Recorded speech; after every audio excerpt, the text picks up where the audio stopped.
Mr. President, Zimbabwe won its independence on the 18th of April in 1980 after a protracted struggle, protracted war against British colonial imperialism, which denied its people human rights and democracy.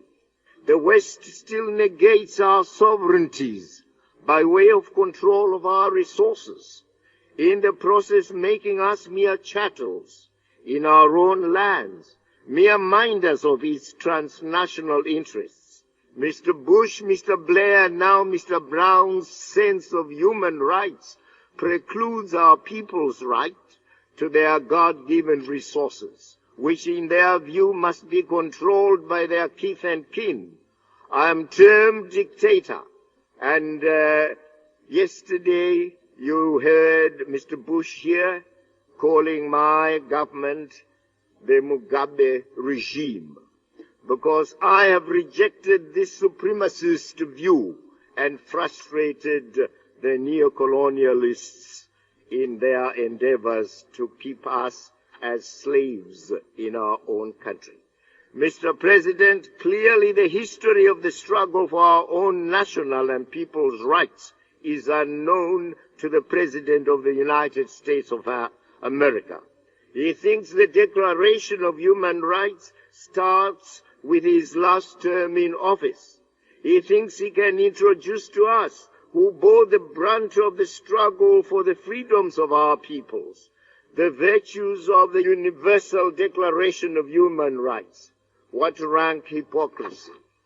He has much to atone for, and very little to lecture us on the Universal Declaration of Human Rights.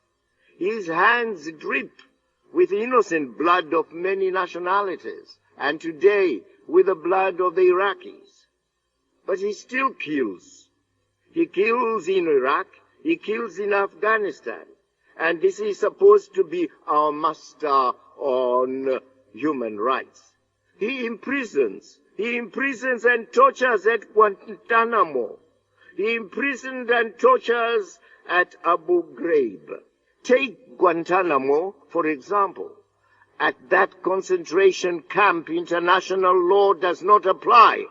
The national laws of the people there do not apply. Laws of the United States of America do not apply. Only Bush's law applies. Mr. President, the British and Americans have gone on a relentless campaign of destabilizing and vilifying my country. They have sponsored surrogate forces to challenge lawful authority in my country. They seek regime change. They seek regime change. Not my people, but they think they are entitled to change governments, placing themselves in the role of the Zimbabwean people, in whose collective will democracy places the right to define and change regimes. And they want to talk of democracy when they are behaving that way. Let these sinister governments be told here now that Zimbabwe will not allow a regime change authored by outsiders.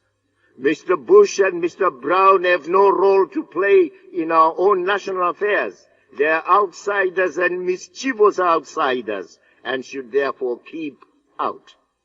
The colonial sun set a long time ago in Africa.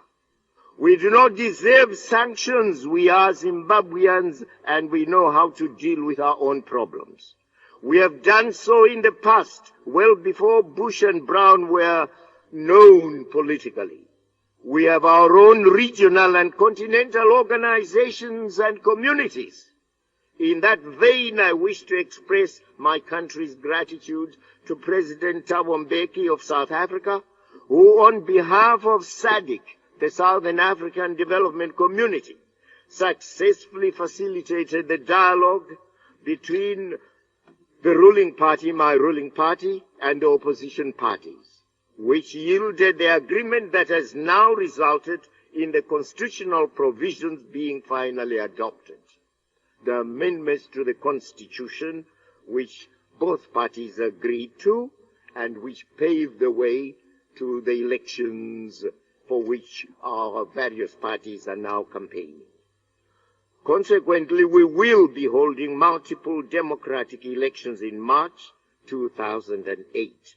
Indeed, we have always had timeous general and presidential elections since our independence.